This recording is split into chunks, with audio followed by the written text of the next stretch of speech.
Colombia y otros países del mundo, sobre todo ubicados en el Pacífico, están muy atentos a este terremoto, Gonzalo, de 8.8 grados que sacudió una región de Rusia. Y como el mundo es tan pequeño, a pesar de que nosotros lo veamos tan grande y todo está conectado, pues las alertas de tsunami, las advertencias de tsunami se dieron en diferentes países, entre ellos Japón y también Colombia. Estamos muy atentos porque según los informes que daba la Unidad Nacional de Gestión del Riesgo, estábamos atentos acá en Colombia. Las horas estaban ya programadas de cuándo empezaríamos a recibir olas importantes en el país. A las 10:03 de la mañana en Malpelo y en Nuquí a las 10:29 estaremos en instantes reportándoles cómo se ha sentido este oleaje en esas zonas del mundo, pero primero contextualicemos sobre lo que pasó ahí en Rusia, Gonzalo. Pues un terremoto, Jennifer, el sexto más fuerte jamás registrado desde que empezaron, valga la redundancia, los registros de sismos en el año 1900. El sismo más potente que se ha registrado en el planeta Tierra desde 1900 hasta la fecha ocurrió en la década del 60 en Chile, el famoso terremoto de Biobío, 9.4 grados. El que se vivió en Kamchatka el día de ayer registró 8.8 grados. Y esto generó, sin duda alguna, una alerta en gran parte del Pacífico, la alerta en Rusia, la alerta en esta parte del mundo, o sea, en América Latina. Panamá, Colombia, Perú, Chile, a esta hora siguen con alerta de tsunami. Ya estamos viendo, por ejemplo, que en Hawái esa alerta ha sido desestimada. No hay necesidad de evacuar, no hay necesidad de retiro de los ciudadanos de las costas, más allá de que han mencionado las autoridades estadounidenses que se están viendo olas de metro y medio, sobre todo en Hawái, en la costa californiana. En Japón, lo que podemos actualizar en este momento es que las olas de metro y medio ya están chocando con la costa. Sin embargo, la necesidad de evacuación o el pedido de evacuación que habían solicitado las autoridades japonesas ya en este momento también ha quedado desechado. Sí ha hablado Emmanuel Macron y ha dicho, ojo con la Polinesia Francesa, ojo con esas pequeñas islas que están en Oceanía que pueden tener o vivir el impacto de estas olas de metro y medio tras la alerta de tsunami por el terremoto ocurrido en Kamchatka. Esto es una región que queda hacia el norte, hacia el Pacífico de Rusia y que generó la movilización, Jennifer, casi de 10.000 personas en esa zona poco poblada, eso hay que decirlo, de ese país. Y vamos a escuchar algunas de las alarmas, de las sirenas que se han escuchado alrededor del mundo, diciéndole a la gente, pilas, que hay alerta de tsunami. Escuchemos primero cómo se escuchó en el norte de Japón.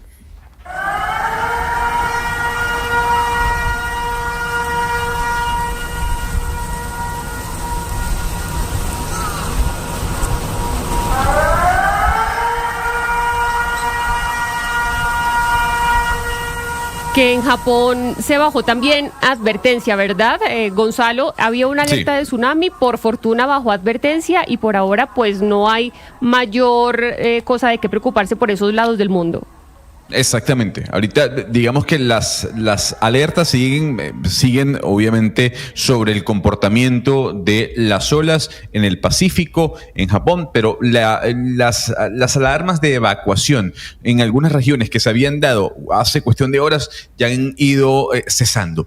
Pero Jennifer, yo creo que es importante, yo no sé si usted tiene más videos o más audios o prefiere darle paso a nuestro invitado. No, yo si me deja primero me mostrarle a la gente cómo se sintió en Galápagos, porque claro, uno está en su casa o en su trabajo donde esté tranquilo y le empieza a sonar esta alarma que uno ya sabe qué es lo que le quieren decir, pues eso sí es muy asustador. Vamos a escuchar cómo se escuchaban estas sirenas en Galápagos.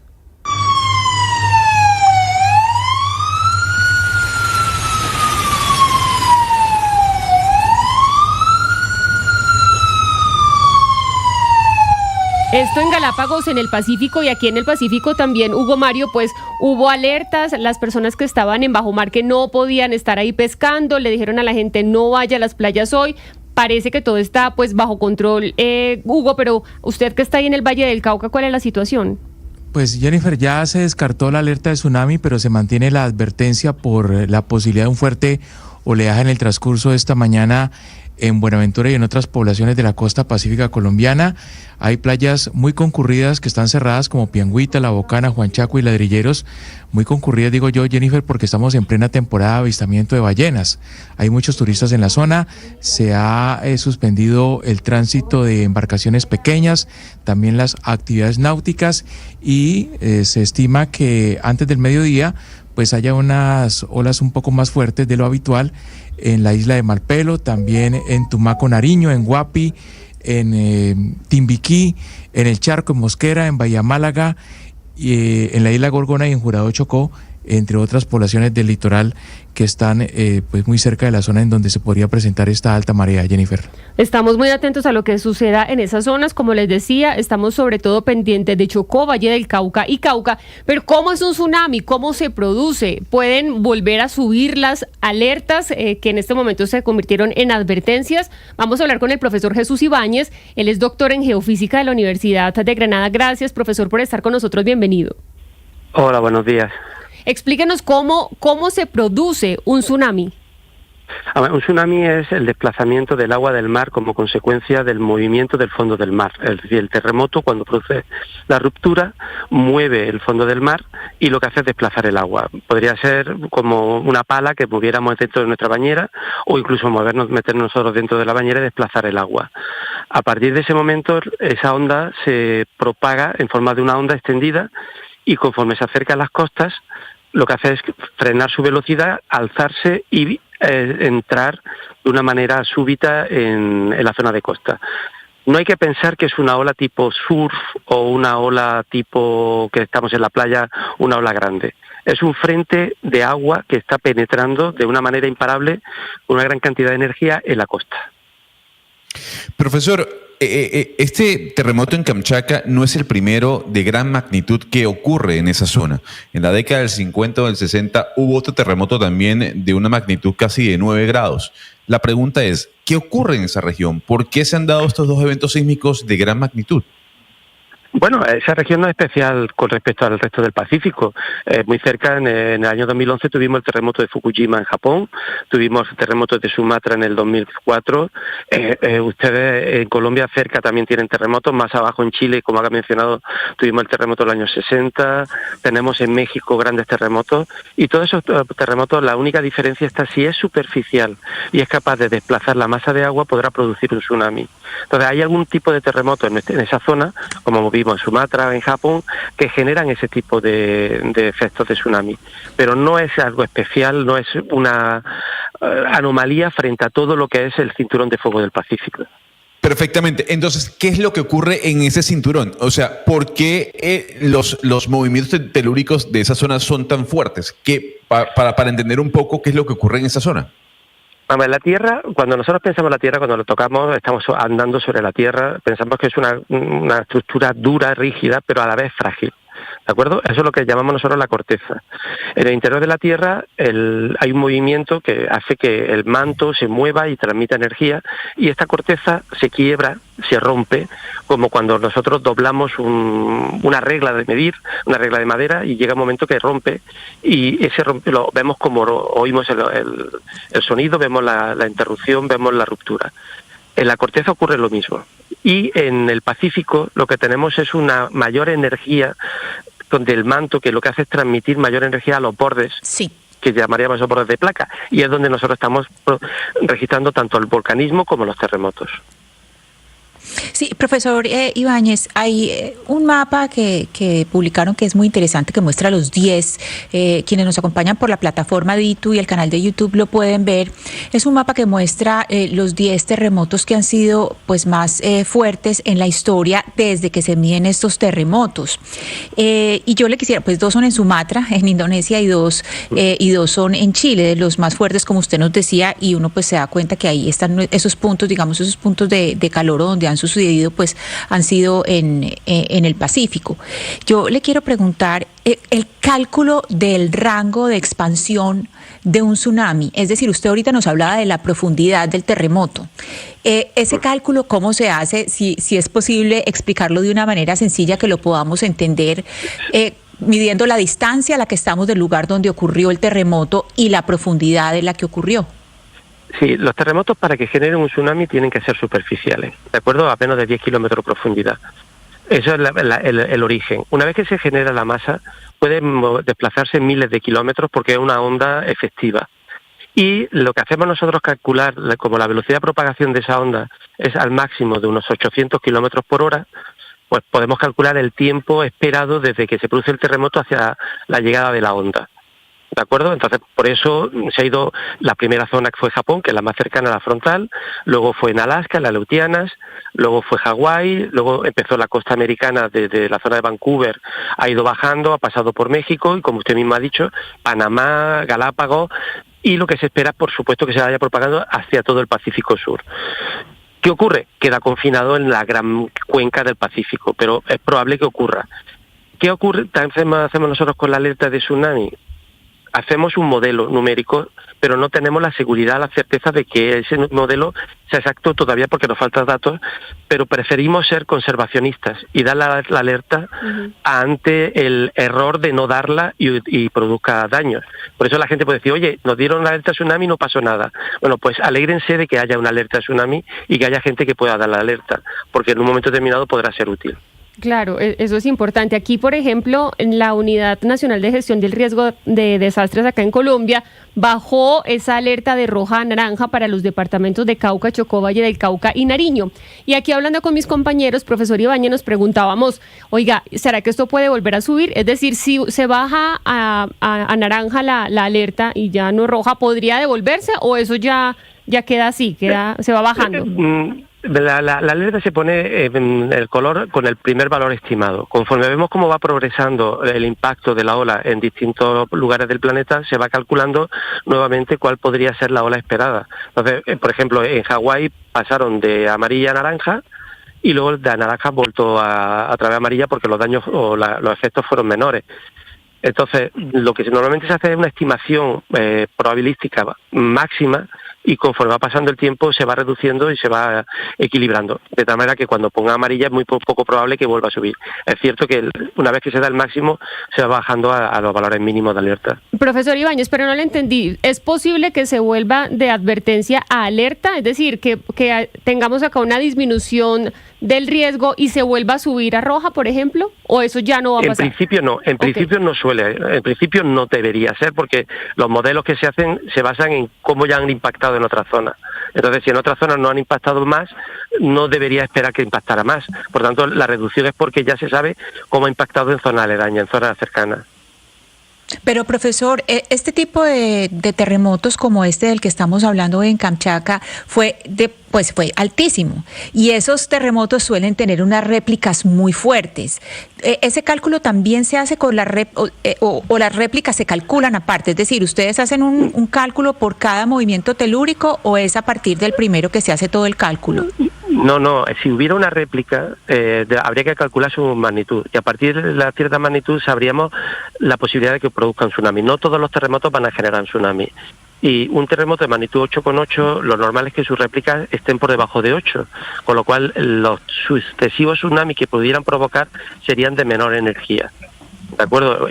Y además tengamos en cuenta que ahora se ha reevaluado este terremoto y ya va por 8,6. Sí. No es 8,8, sino que ya se ha estimado 8,6, con lo cual tampoco es el más grande, ya pasa a ser dentro del grupo de los grandes terremotos, pero no enormes terremotos, ¿no? Ok, entonces se bajó ya 2 puntitos. Profesor Ibáñez, una última pregunta, porque por ejemplo cuando hay este tipo de fenómenos naturales como huracanes, por ejemplo, pues uno siempre tiende a relacionarlo con la emergencia climática, que ahora están siendo más virulentos, más duros, más complicados y más seguidos.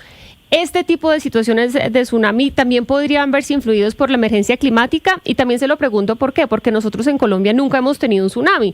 Acá ahí están toda la institucionalidad pues tratando de responder a un posible oleaje alto, pero realmente nosotros nunca hemos vivido eso.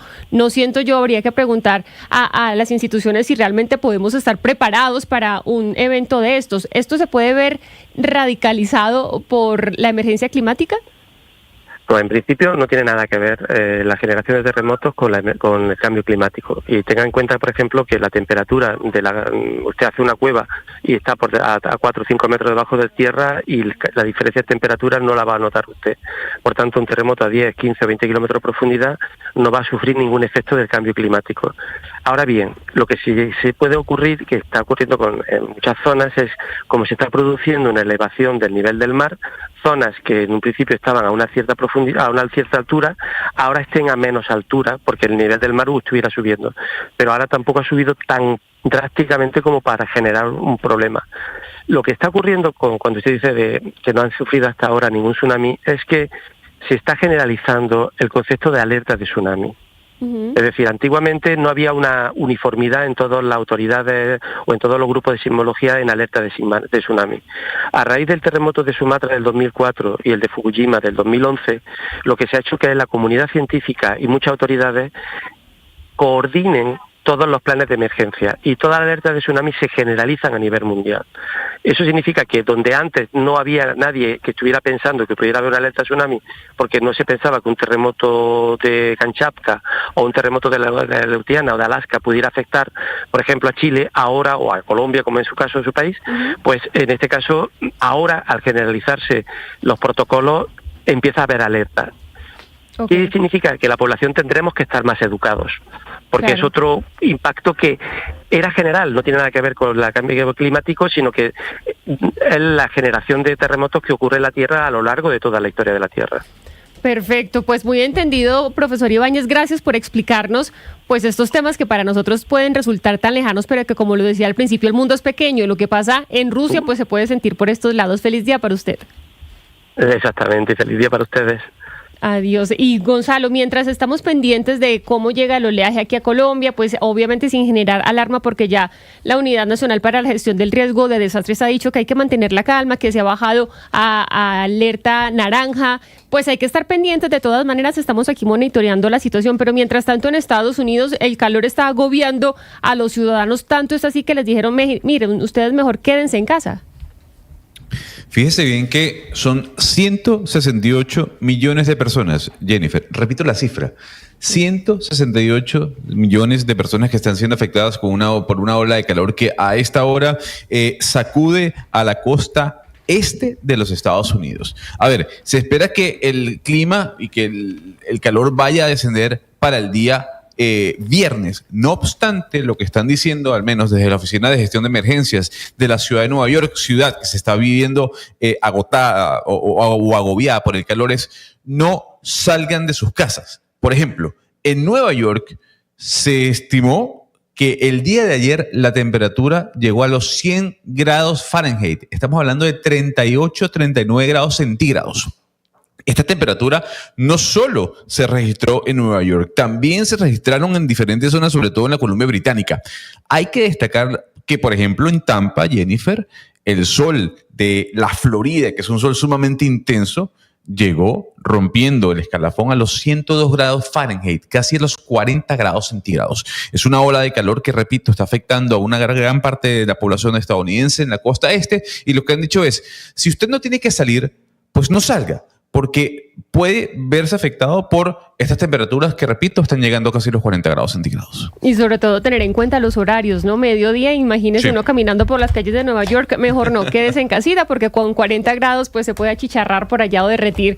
Pero acá me decían los muchachos, los técnicos, no han ido a Doradal, que por allá pues sí que hace calorcito. Cuando venga Gonzalo, le invito para que vea que... ¿Y a Barranca? Barranca, uy, no, Barranca Bermeja, así. No, pero usted no cree que en Panamá el calor de Panamá es durísimo. Ay, no, me parece.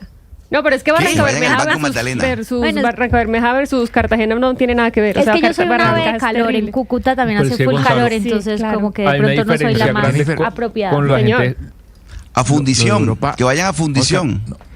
No solamente fundición Magdalena. Digamos que la gente está sintiendo esta intensa ola de calor también en Europa.